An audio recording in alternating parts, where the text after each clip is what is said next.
जी हाँ, हम लोग पढ़ने वाले हैं क्या आज reflection by spherical mirror.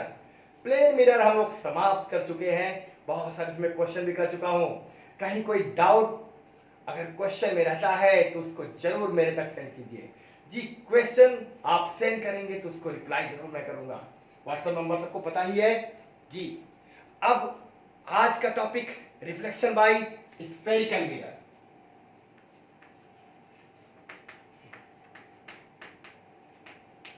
Reflection bye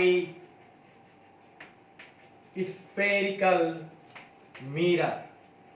जी, ये भी लंबा चलने वाला है क्योंकि अभी तो इसका हम लोग इंट्रोडक्शन लेंगे। जी, गोलीय दर्पण से परावर्तन। अब ये स्फेरिकल मिरर क्या होता है? क्या होता है भाई स्फेरिकल मिरर? स्फेरिकल मिरर क्या होता है, कोई पता है क्या? कुछ नहीं सर, बहुत इजी सी, ये तो कोई ऐसी बात है ही नहीं। क्या होता है ये पीस होता है किसी भी हाई स्फेरिकल ग्लास का। जी हाँ, पीसेस ऑफ स्फेरिकल ग्लास जिसका एक सतह पेंटेड होता है। जी हाँ, यानी कह सकते हैं क्या, किसी गोलीय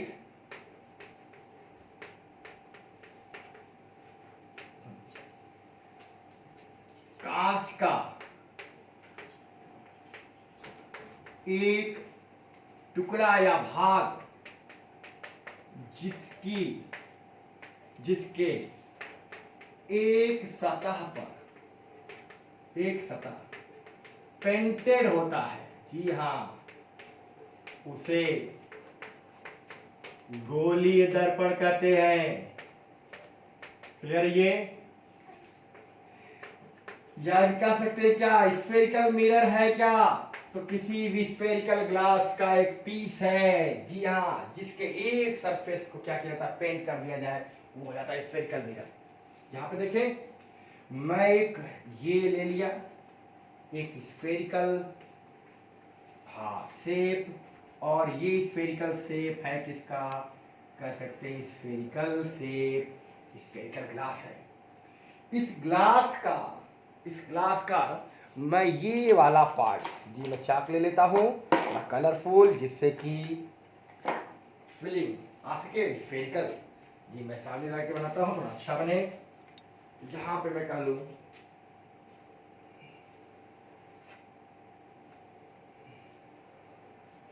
ये, अब इस स्फेरिकल ये इतना पार्ट मैंने ले लिया जी। इसका एक सतह, कौन सा सतह, तो यहां पर मैं आपको अंदर वाला ये वाले पे पेंट लगा दिया। जी हाँ, अब पेंट को ऐसे दिखा रहे हैं भाई, क्या किया गया। अब ये वाला जो पार्ट है, अब इतना पार्ट एक मिरर हो गया। कौन सा मिरर? Spherical mirror. अगर मैं इसके एक पार्ट को और ले लूं, यहां कहीं से भी ले सकते हैं, इस पार्ट को मैंने ले लिया, इतना पार्ट, और इतने पार्ट पे मैंने इस बाहर वाले से क्या कर दिया जी, बाहर वाले पे पेंट लगा दिया। तो ये भी मिरर है, ये भी मिरर है। जी हाँ, इसका मतलब मिरर, हमारे स्फेरिकल मिरर दो तरह के तैयार हो सकते हैं।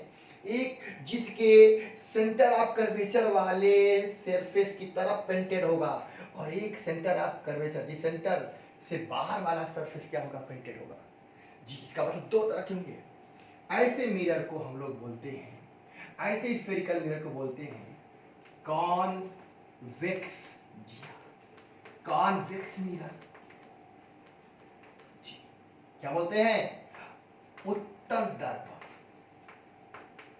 और इस तरह के मिरर को हम लोग बोलते हैं कॉनकेव मिरर, यानी क्या, अवतल दर्पण। ये क्लियर हो गया, ये क्लियर हो गया कि क्या है स्फेरिकल मिरर।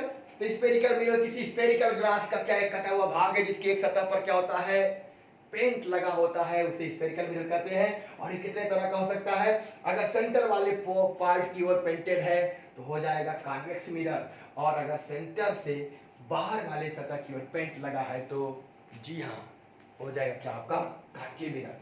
रेज किस पे गिरेगी? अरे रेज रिफ्लेक्शन होना भाई, तो शाइनिंग वाले, पेंट वाला शाइनिंग हो, अरे वो कैसे होगा?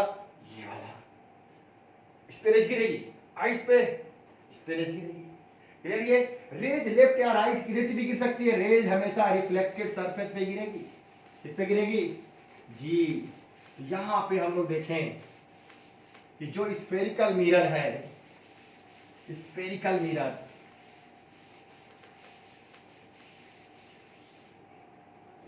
जी आज का हेडिंग स्फेरिकल मिरर पहले पढ़ा।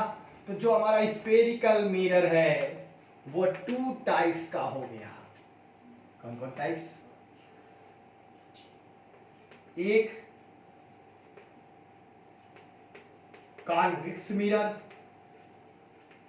कॉन्वेक्स मिरर यानी कि उत्तल दर्पण, और दूसरा हमारा कौन सा? कॉनकेव मिरर यानी अवतल दर्पण। यहां पर क्या होगा, एक स्फेरिकल ग्लास का कटा हुआ पार्ट होगा जिसके अंदर वाले सरफेस पे क्या होगा, जिस सेंटर वाले, सेंटर किधर होगा? अरे भाई स्फेयर तो ऐसे ही जाएगा ना, तो अंदर वाले सेंटर की ओर वाले पार्ट पेंटेड होगा। और यहां पर देखा जाए तो ये आपका क्या है, स्फेरिकल ग्लास का पार्ट है, पीस है। और बाहर वाला सरफेस, जिस सेंटर की ओर वाला सरफेस नहीं, सेंटर के दूसरी ओर वाला सरफेस, सेंटर इधर है जी, सेंटर इधर है, तो ये वाला बाहर, इस पे रेज गिरेगी, रेज इस पे गिरेगी, ये रिफ्लेक्टेड सरफेस हो गया, रिफ्लेक्टेड सरफेस हो गया, इस पे रेज इंसिडेंट होगी। और यहां पर इस पर होगा, ये रिफ्लेक्टेड सरफेस है, इस पर रेज क्या होगी, इंसिडेंट होगी। तो ये कॉन्वेक्स मिरर। आपको बता दूं मैं, जनरली जब इस पे रेज गिरती है ना तो रेज को फैला देता है। जी हाँ, रेज इस पे गिरेगी तो रेज को फैला देगा। जनरली मैं क्यों कह रहा हूं, ये तभी होगा जब रेज जहां से आ रही है उस मीडियम का रिफ्रैक्टिव इंडेक्स, जी हाँ उस मीडियम का रिफ्रैक्टिव इंडेक्स इस ग्लास के रिफ्रैक्टिव इंडेक्स से क्या हो, कम हो, तभी ऐसा होगा। तो जनरली ऐसा ही होता है, बहुत रेयर केस में ही मीडियम का रिफ्रैक्टिव इंडेक्स ग्लास से ज्यादा हो सकता है, तो उस केस में उल्टा हो जाएगा। लेकिन जनरली मीडियम का रिफ्रैक्टिव इंडेक्स ग्लास से कम होगा, तो उस केस में ये रेज को डाइवर्ज करेगा, इसलिए इसको हम लोग डाइवर्जिंग मिरर भी कहते हैं। क्या बोलते हैं? Diverging mirror. जी हाँ, क्लियर है? जिसको हिंदी में बोल सकते हैं अपसारी दर्पण। जी हाँ, अपसारी, एकदम लेंस के जैसा नहीं, लेंस के उल्टा होता है। वहां पर कॉन्वेक्स लेंस जो होता है वो कन्वर्जिंग लेंस होता है, लेकिन कॉन्वेक्स मिरर जो होता है वो डाइवर्जिंग मिरर होता है जनरली केस में। और ये जनरली क्या हो जाएगा, इस पे जब रेज गिरेगी ना तो कन्वर्ज करेगा एक पॉइंट पर, इसलिए कन्वर्जिंग लेंस होगा। मैं जनरली क्यों लिख रहा हूं भाई, क्योंकि ये तभी होगा जब कन्वर्जिंग लेंस नहीं, कन्वर्जिंग मिरर, ये जनरली तभी होगा जब मीडियम का रिफ्रैक्टिव इंडेक्स इस ग्लास के रिफ्रैक्टिव इंडेक्स से कम होगा। और ऐसा ही जनरली होता है, लेकिन कुछ केसेस ऐसे भी हो सकते हैं जिसमें मीडियम का रिफ्रैक्टिव इंडेक्स ग्लास से ज्यादा हो जाए, तब फिर ये रिफ्लेक्टेड ये कॉन्वेक्स मिरर कन्वर्जिंग हो जाएगा, कॉनकेव मिरर डाइवर्जिंग हो जाएगा। जी हाँ, लेंस से जस्ट उल्टा है, कॉन्वेक्स मिरर रेज को डाइवर्ज करता है तो diverging mirror, concave mirror rays को कन्वर्ज करता है तो कन्वर्जिंग मिरर। बात समझ में आ रही है? यहाँ पर मैं आपको सिखा रहा हूँ, दिखा रहा हूँ कैसे ये कन्वर्जिंग है और ये कैसे डाइवर्जिंग है।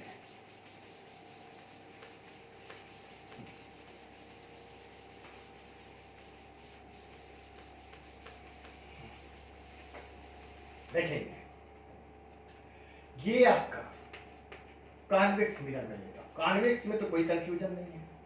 कॉन्वेक्स में क्या होगा, मिरर किसी स्फेरिकल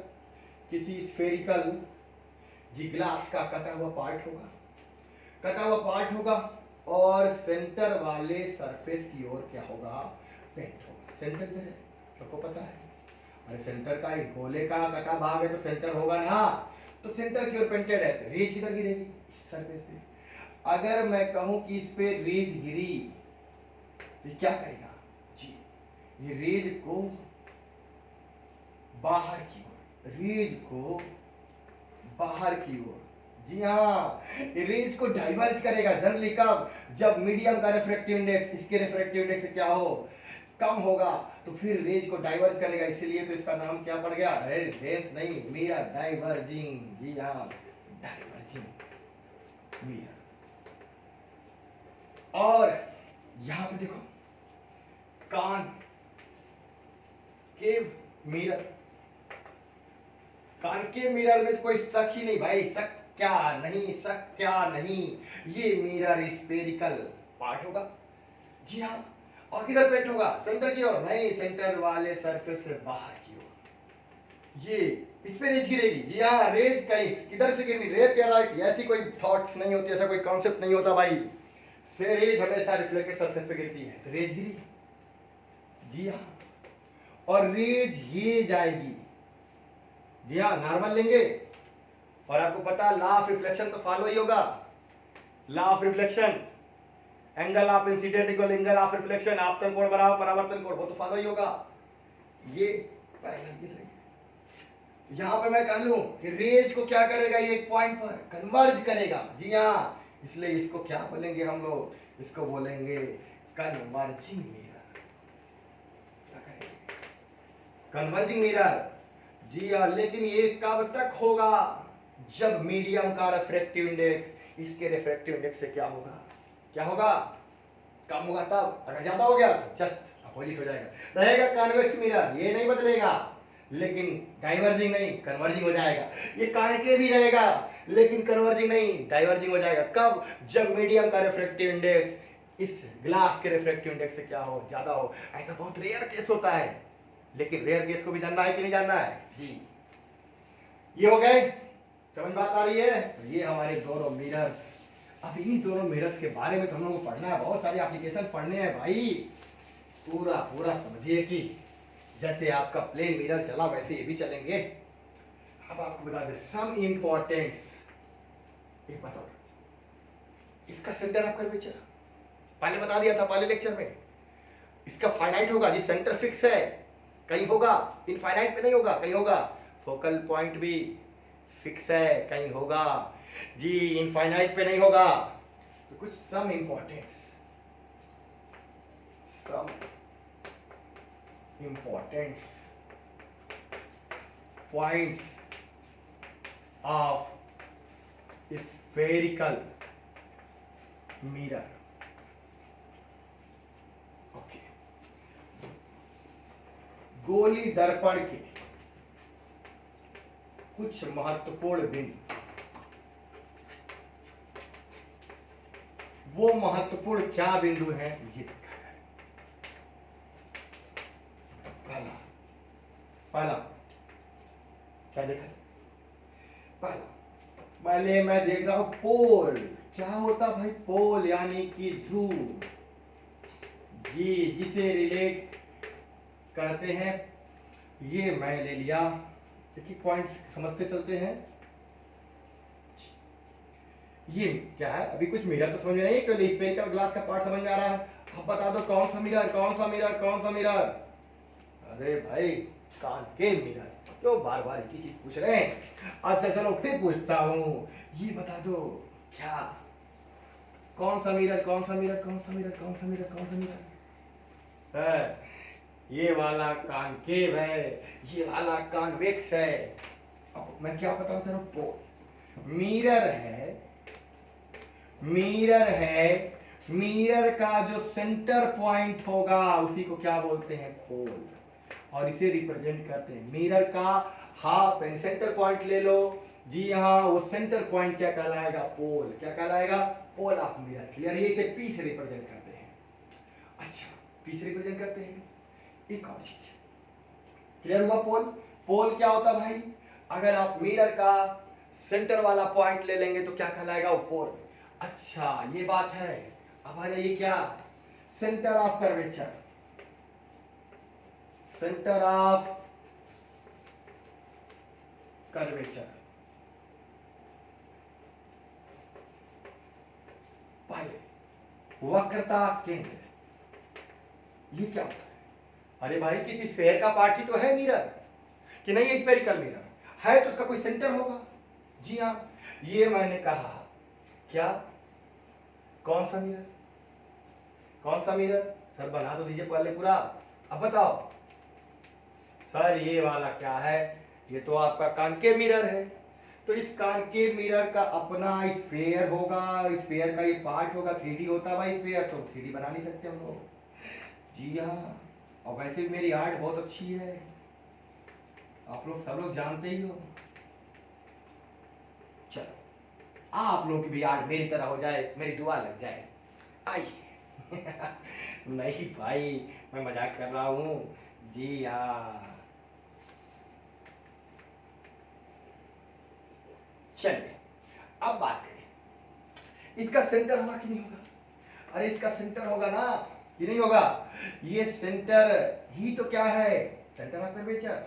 जी हाँ, centre of curvature, centre of curvature, वक्रता केंद्र।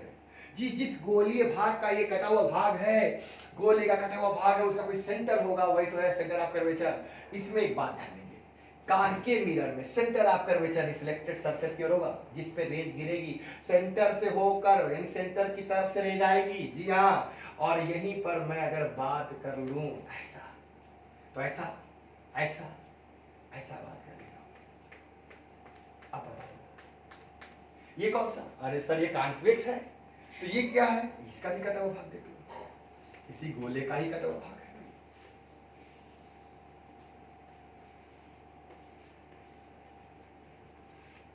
ये सेंटर। अब बता दो, इस पे रेज इधर से आएगी। हाँ, इस पे रेज सेंटर की ओर से आती है, वो कॉनकेव मिरर। और इस पे रेज सेंटर इधर है, अपोजिट आएगी, सेंटर के दूसरी ओर से आएगी। जी हाँ, सेंटर के पास, सेंटर की तरफ से नहीं आएगी rays. Reflected incident rays centre की ओर से नहीं आएगी। इस पे इंसिडेंट रेज, आपतित होने वाली किरण सेंटर से होकर आएगी। ये कौन सा? Concave mirror. और ये कौन सा? Convex mirror. क्लियर? ये सेंटर समझ में आ गया। अब ये इसका मिड पॉइंट क्या था? पोल था, ऊपर दिखाया गया। मिड पॉइंट क्या था? पोल था। अगर मैं पोल को सेंटर से मिला दूं, पोल को सेंटर से मिला दूं, जी हाँ पोल में, पोल को सेंटर से मिला दिया जाए, पोल को सेंटर से मिला दिया जाए तो एक एक्सिस बनेगा और उसे बोलते हैं प्रिंसिपल एक्सिस। क्या बोलते हैं? Principal axis. जी हाँ, मुख्य अक्ष। पोल यानी मिरर के पोल और मिरर के सेंटर से होकर जाने वाले एक्सिस को क्या बोलेंगे? Principal axis. क्लियर है? तो तीसरा पॉइंट क्या आप लोग समझ गए? Principal axis. जी हाँ, अब वो क्या होता है? मिरर का सेंटर समझ में आया, मिरर का पोल समझ में आया, उनसे होकर जाने वाले अक्ष को क्या बोलेंगे? प्रिंसिपल अक्ष, मुख्य अक्ष। क्लियर है? हिंदी में क्या बोलते हैं? मुख्य अक्ष। ये तीन बात क्लियर होनी चाहिए। तीनों बात क्लियर होने के बाद फिर हम लोग आते हैं किस पर? जी, रेडियस ऑफ कर्वेचर। चौथा पॉइंट,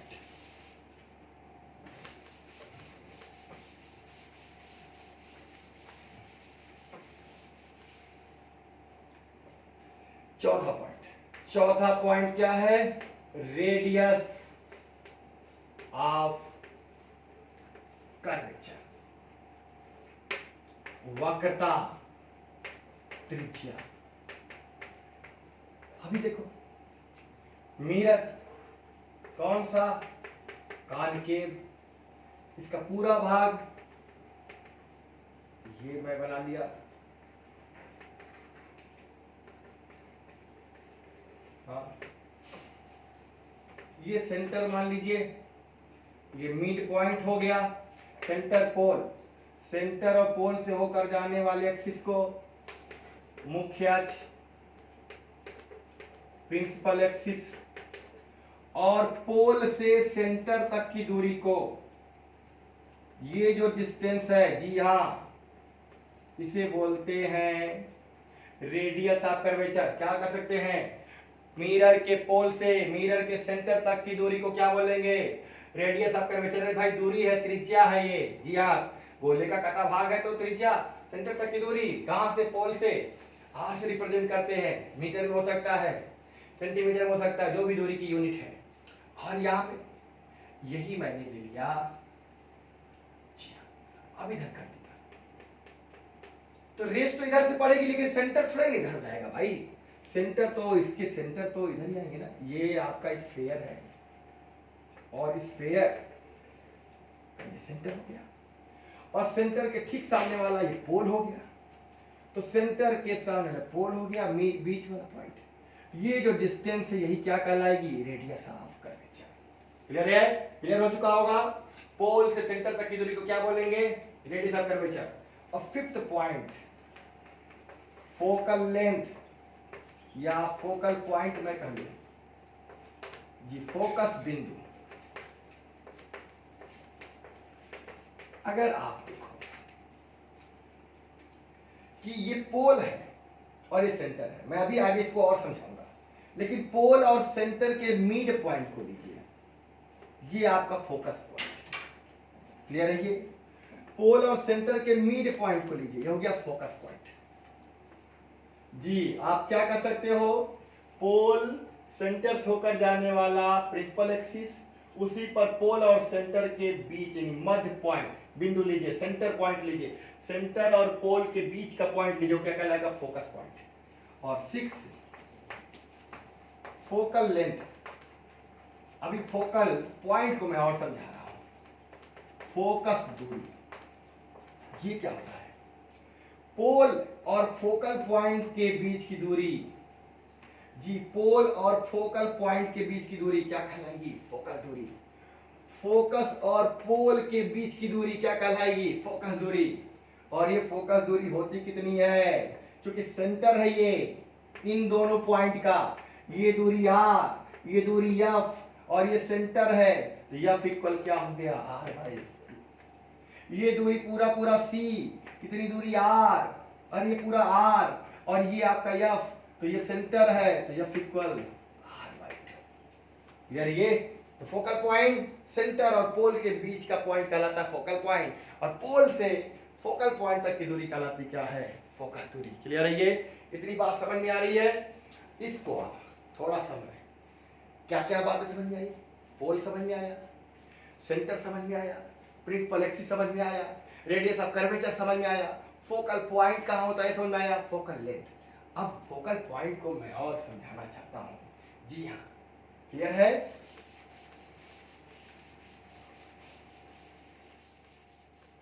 तो यहां ध्यान देंगे, फोकल लेंथ को समझाना चाहता हूं। फोकल लेंथ को समझाने से पहले मैं आपको रेज के बारे में समझा दूं। एक होता है क्या? पैराक्सियल रेज,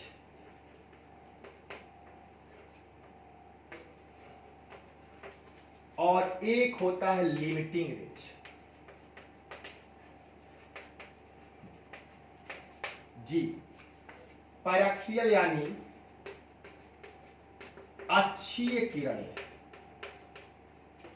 और लिमिटिंग यानी कि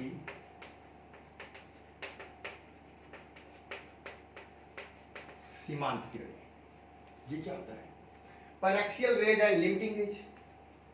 मिरर है, सबको पता है, मिरर बना लेते पहले। कौन सा मिरर है भाई?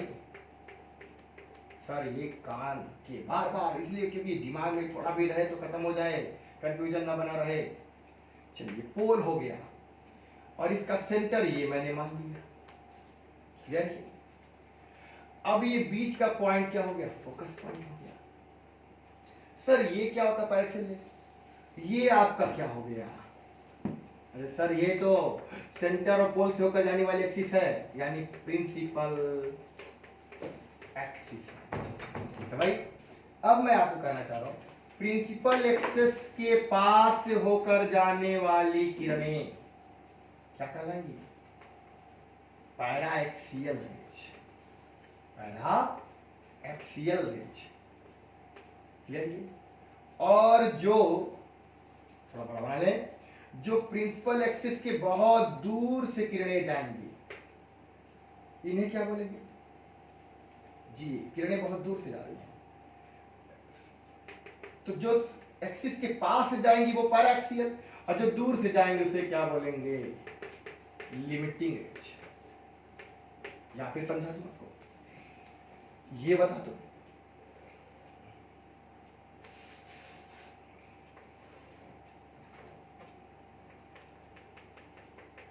सेंटर इधर आएगा, सेंटर इधर आएगा, मैं ये मान लूं ये पोल है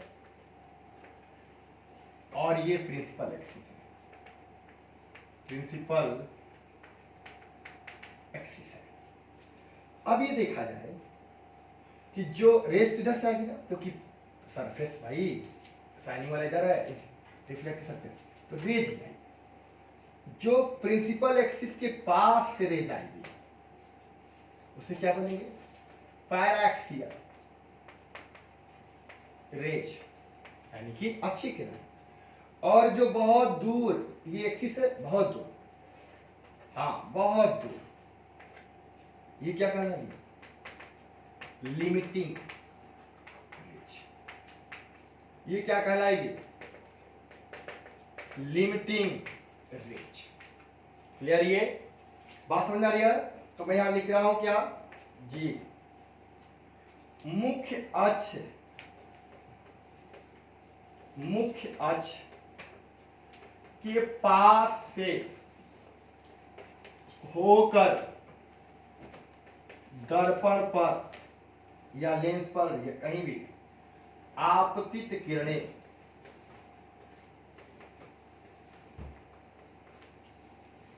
क्या कहलाती हैं? अच्छी किरणें, पैराक्सियल। वह मुख्य अक्ष से दूर होकर, से दूर वाली आपतित किरणें क्या कहलाएंगी? सीमांत किरणें कहलाती हैं। किरणें सुन लीजिएगा भाई, क्या लिख रहा हूं? किरणें कहलाती हैं। जी हाँ, कह सकते हैं नियरेस्ट रेज जो होगी एक्सिस के, वो कहलाएगी पैराक्सियल रेज। जी हाँ, उसके पैरेलल होनी चाहिए। ठीक, जो पास है पैराक्सियल रेज, बहुत दूर है वो क्या होगी? मुख्य अक्ष के समांतर पास होकर दर्पण पर आपतित किरणें पैराक्सियल, और जो दूर से जाएंगे वो क्या हो जाएंगे? Limiting rays. ये क्यों समझा रहा हूं? अरे मुझे फोकल पॉइंट समझाना है। क्लियर है?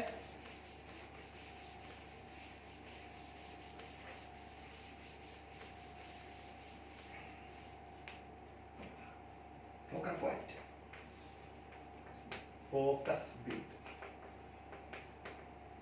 फोकस बिंदु तो वही होगा जहां है, किसी भी दर्पण का फिक्स होगा।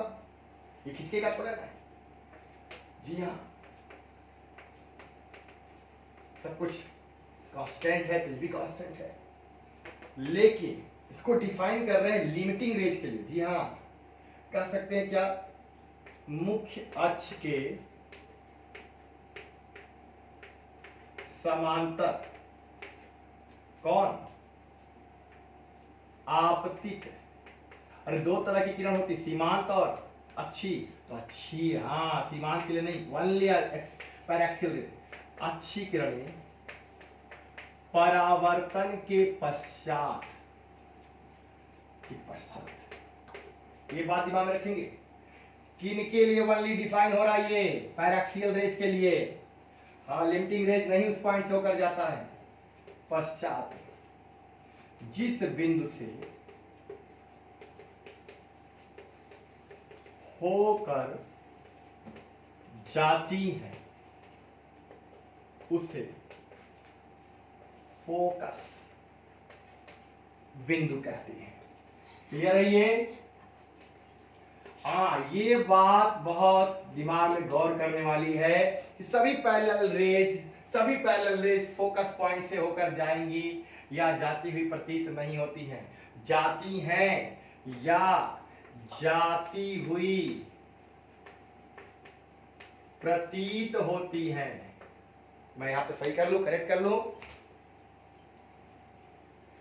कि जाती हैं या जाती हुई प्रतीत होती हैं। प्रतीत होती हैं से दर्पण का फोकस बिंदु कहते हैं। क्लियर? ये केवल किसके लिए होता है? जी हाँ, पैराक्सियल रेज के लिए। ये बात हम लोग जनरली पैराक्सियल रेज ही डालते हैं, लेकिन ये आपको नॉलेज में होना चाहिए कि ये अगर मिरर है, क्लियर, और ये मैं कहूं सेंटर है और ये आपका पोल है, तो ये एक्सिस हो गया, ये हो गया प्रिंसिपल एक्सिस। अब रेज किधर से आएगी? अरे भाई, ये वाले पे तो सेंटर की ओर से आएगी और ये फोकल पॉइंट। क्लियर? ये अब एक रेज जो इसके पास से आ रही है पैरेलल, प्रिंसिपल एक्सिस के पैरेलल, किस पॉइंट से होकर जाएगी? जिस पॉइंट से होकर जाएगी, हाँ, वही कहलाएगा फोकस पॉइंट। क्लियर? ये अब ये दूर वाली, हाँ, ये बात दिमाग में रखेंगे, ये फोकस से नहीं जाती है, ये लिमिटिंग रेज के लिए डिफाइन नहीं होता। ये किसके लिए होता है? ये है लिमिटिंग, तो लिमिटिंग रेज के लिए डिफिनेशन नहीं, किसके लिए? ओनली पैराक्सियल रेज के लिए होगा। पैराक्सियल रेज जब भी मिरर पर इंसिडेंट होगा तो रिफ्लेक्शन के पश्चात जिस पॉइंट से होकर जाएगा या जाता हुआ प्रतीत होगा, वही कहलाएगा क्या? Focus point. यहां पर देखें, यहां पर मैं क्या कर लूं जी, ये हमारा मिरर। अब देखो, ये मिरर हो गया स्फेरिकल मिरर, इधर हमने पेंट कर दिया। अब बता दो क्या हो गया? ये जाहिर सी बात है, ये तो हो गया सर कॉन्वेक्स, और ये आपका क्या है? प्रिंसिपल, अरे पोल, और ये आपका इधर सेंटर।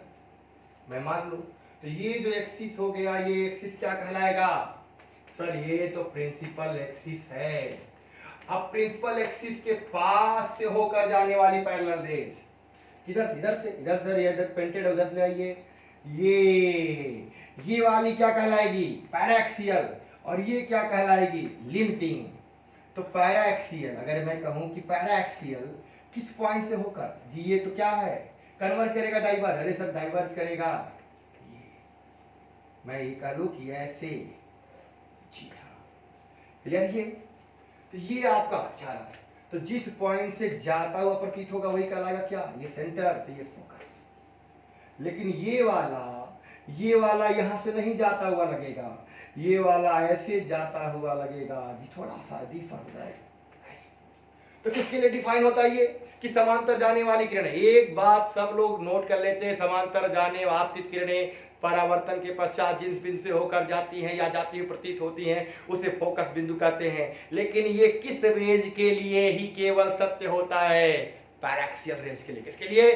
पैराक्सियल रेज के लिए। बात समझ में आ रही है? ओके, ये क्लियर हो गया।